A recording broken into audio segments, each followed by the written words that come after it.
Noong unang panahon, bago pa mahuli ni Don Juan ang ibong Adarna, may isang importanteng kwento na naganap na.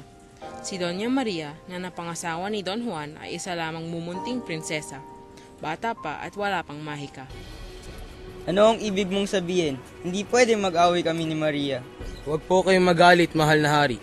Binabahagi ko lamang sa inyo ang ibig sabihin ng iyong panaginip. Patawad, nabigla lamang ako. Mahirap lamang paniwalaan.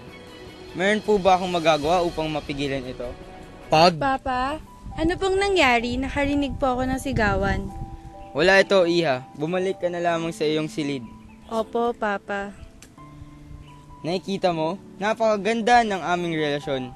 Siya ay nag-alala at umaasikaso sa aming pamilya. Opo, isang mabuting anak nga po si Maria. Ngunit darating ang panahon na ang kanyang pagmamahal ay matutuon sa iba. Hindi na ang iyong pamilya ang mamahalin ang maghari sa puso niya. Sige na, ipagpatuloy mo na lamang. Opo, patawad.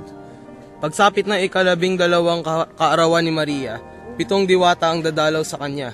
Ang huli ay may 2 mahiwagang tala, at ito'y ibibigay sa iyong anak. Ang talang ito'y papasok sa kanyang mamagitan sa kanyang kalooban.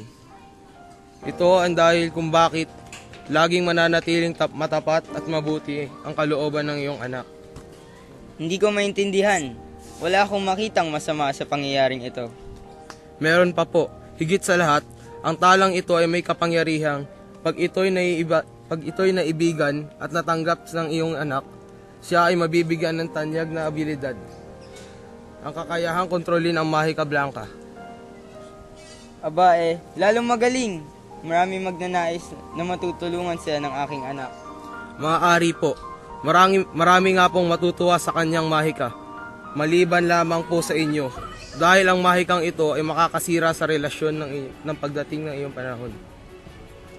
Ba't ganoon? Di ba't ang Mahika Blanca ay dapat makabuti sa amin? Maganda po ito, ngunit kayo'y mangangailangan ng kapangyarihang makakalaban sa mahika ni Maria. Kayo'y mangangailangan ng Mahika Negra. Hindi ito maaari. Pagkalipas ng halos 3 taon, si Doña Maria ay lumaki na. Palapit ng palapit ang kanyang 12 kaarawan. Sa kaba at lungkot, si Haring Salermo ay unti-unti ring nanghina at ang relasyon ng mag-amay unti-unting nasira. Hindi mapalampas ng 2 kapatid ni Maria ang mga pagbabago. Sa gabi bago ng kanyang kaarawan, si Maria at ang kanyang 2 nababatang kapatid ay nag-usap sa kanilang silid. Bukas na kaarawan mo, ate. Bakit ka malungkot? Hindi ko kasi alam kung bakit nagkaganon si Papa. Kami rin, ate. Hindi na rin tayo masyadong kinakausap. Mula nung gabing kinausap siya ng kagalang-galang na ermitanyo, siya ay bihira ng lumabas ng silid. Di kaya may masamang nalaman o narinig si tatay mula sa kanya? Hindi kaya malungkot lamang siya sa pagkamatay ni ina ng dahil sa akin? Juana, huwag kang malungkot. Di mo kasalanan na namatay si mama. Tama nga naman, nagkataon lamang na nagkakomplikasyon. Huwag kang ganyan, pinaghirapan kang isilang ni Mama. Patawad, Mama. Ano ba kayo? Mas gusto ni Mama na masaya tayo. Oo nga, ate. Tara, punta tayo kay Papa. Habang ang tatlo'y nagdesisyong sumaya, ang kanilang tatay naman ay lalong kinabahan para sa bukas na nais na habang buhay nang hindi darating. Anong gagawin ko? Bukas na ang kanyang kaarawan. Tama, ito lamang ang paraan. Papa! Kamusta na po, Papa? Kumain na po ba kayo? Nainom ninyo na ba ang gamot nyo? Oo mga anak, mabuti naman ako. Salamat sa inyong pag-aalala. Papa, bukas na po kaarawan ni ate. May regalo po ba kayo sa kanya? Siyempre naman, ako pa. Bakit po? Parang di po kayo masaya. Wala mga iha, ngayon dapat matulog na kayo. Opo, Papa. Patawad po, Papa. Mukhang ayaw niyo ipaghanda ang aking kaarawan. Patawad na ang kaarawan ko'y malungkot para sa inyo. Patawad rin, Maria. Ngunit di mo lang alam. Pahinga ang hari. Pasikat na ang araw at pagising ng hari, nawala lahat ng pag-asa. Lahat ng mga pangarap niya para sa kanilang pamilya. Isa lamang ang kanyang pagkakataon at dapat niya itong magawa ng mabuti. Sa silid ng tatlong prinsesa, tahimik pa rin. Tanghali na nang sila'y nagising. Buong hapon ay inilaan para sa paghahanda sa selebrasyon nung gabing yon. Paglipas ng ilang oras, ang tatlong prinsesa ay nakadamit na sa kanilang pinakamagandang bestida, lalong-lalo na ang may kaarawan, ang natatanging panganay na si Maria. Ang ganda naman niya. Kahit na bata pa lamang, ay bakas na sa kanya ang kagandahan at kabutihan ng loob. Ang ganda mo, ate. Salamat, Wana. Maligayang kaarawan, ate.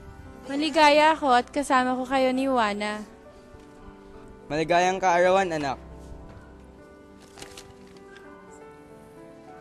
Salamat po, Papa. Salamat sa inyong lahat sa pagdalo ngayong kaarawan ng aking panganay na anak, si Maria.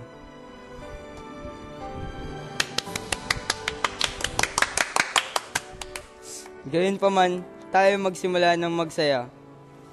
Magsimula tayo sa isang panalangin.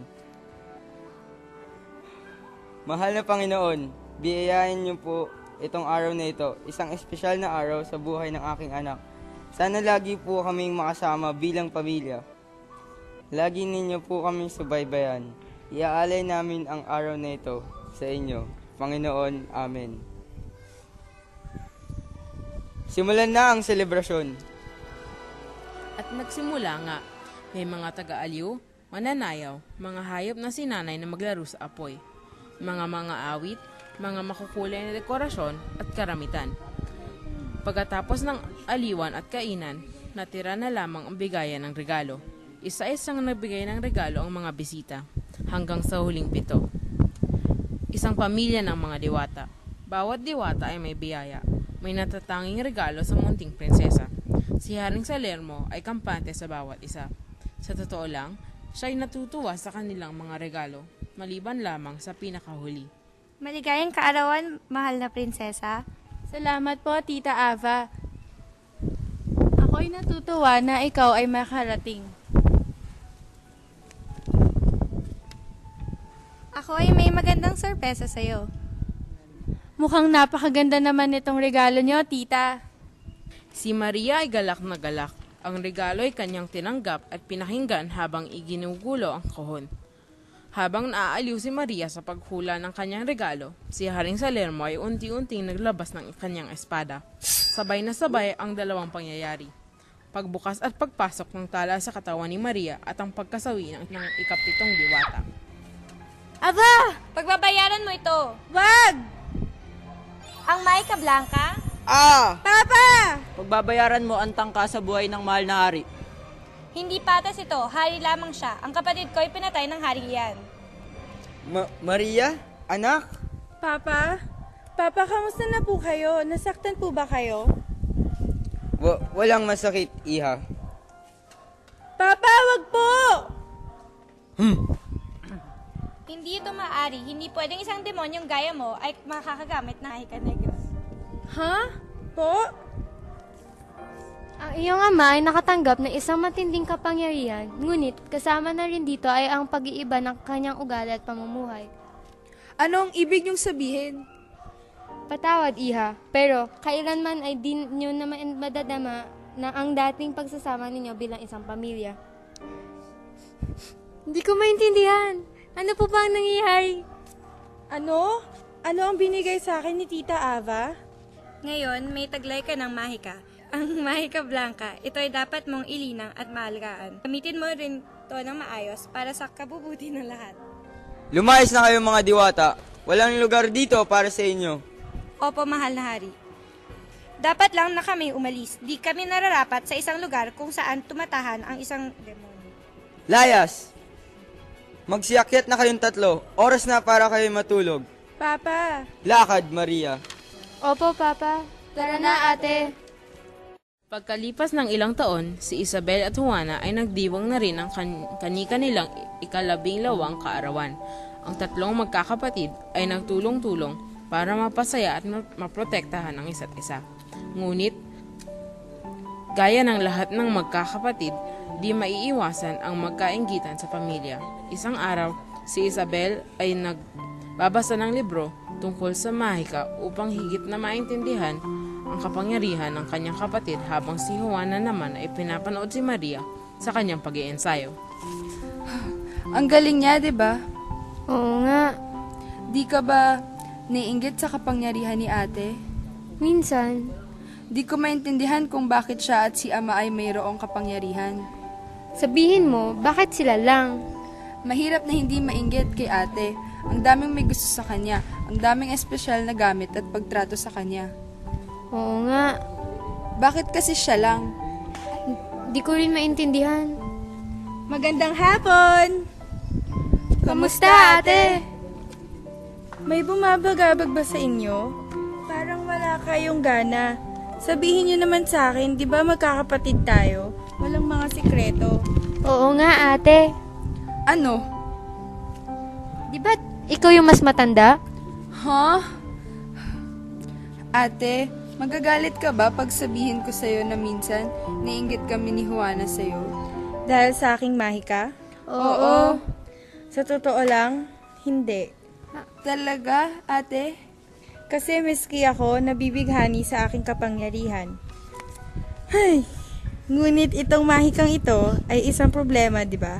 Bakit naman, ate?